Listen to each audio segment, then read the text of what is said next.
மாண்புமிகு பேரவைத் தலைவர் அவர்களே, ஜனகணமன என்னதான் பாடுவோம். தற்போது இந்த ஆண்டிற்கான முதல் கூட்டத்தொடரின் தொடக்கமாக சட்டமன்ற பேரவை மரபுகளின்படி மாண்புமிகு ஆளுநர் அவர்களின் உரை நிகழ்ந்துள்ளது.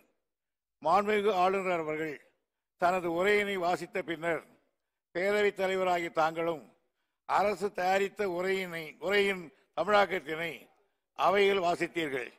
இது தொடர்பாக சட்டப்பேரவை விதி 17 தளர்த்தி பின்வரும் தீர்மானத்தினை இப்பேரவையில் முன்மொழிகிறேன். தீர்மானம்: 2024 ஆண்டிற்கான இந்த முதல் கூட்டத்தொடரில் தமிழ் மற்றும் ஆங்கிலத்தில் சமர்ப்பிக்கப்பட்ட ஆளுநர் உரை இந்த மாண்புமிகு மன்றத்திற்கு வழங்கப்பட்டபடியே அவை குறிப்பில் பதிவேற்றம் செய்ய வேண்டும் என்ற தீர்மானத்தை முன்மொழிகிறேன்.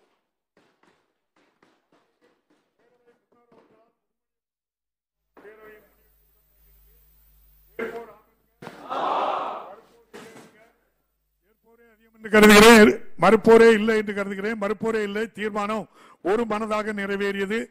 இன்று மாண்புமிகு சட்டமன்ற உறுப்பினர்களுக்கு கணினியில் பதிவேற்றம் செய்யப்பட்ட ஆளுநர் உரையின் ஆங்கிலம் மற்றும் தமிழில் அச்சிடப்பட்ட பகுதிகள் மட்டுமே அவை குறிப்பில் இடம்பெறும். வேறு எவையும் அவை குறிப்பில் இடம்பெறாது என்பதை தெரிவித்துக் கொள்கிறேன்.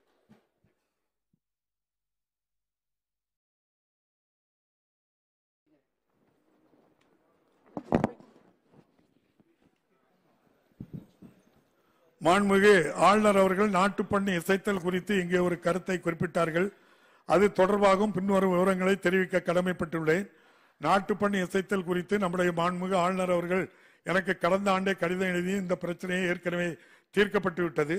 ஆளுநர் உரை என்ற இன்றைய நிகழ்வு என்பது அரசமைப்பு சட்டம் உறுப்பு 176/1 கீழான மாண்புமிகு ஆளுநருக்கு உள்ள கடமை. அந்த கடமையை நிறைவேற்ற இன்றைக்கு மாண்புமிகு ஆளுநர் அவர்கள் இப்பேரவைக்கு வருகை தந்துள்ளார்கள். அது நிறைவேற்றப்பட்டு விட்டது. இப்பேரவை எப்போதும் மரபுகளை மதித்து பின்பற்றி வருகின்றது. அந்த வகையில் மாண்புமிகு ஆளுநர் உரையின் தொடக்கத்திற்கு முன்பு தமிழ்தாய் வாழ்த்தும் இந்நிகழ்வின் பின்னர் நாட்டுப்பண்ணும் பாடப்பட்டு வருகிறது என்பதை மாண்புமிகு உறுப்பினர்களுக்கு மேலான கவனத்திற்கு தெரிவித்துக் கொள்கிறேன். நாட்டுப்பண்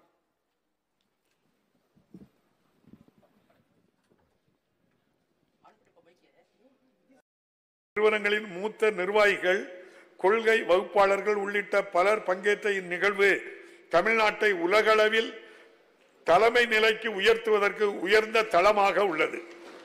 5 உலக முதலீட்டாளர்கள் மாநாட்டின் போது 14.54 லட்சம் நபர்களுக்கு நேரடி வேலை வாய்ப்புகளை உருவாக்கும் வகையில் முன் எப்போதும் இல்லாத அளவிலான மொத்தம் 6.64 லட்சம் கோடி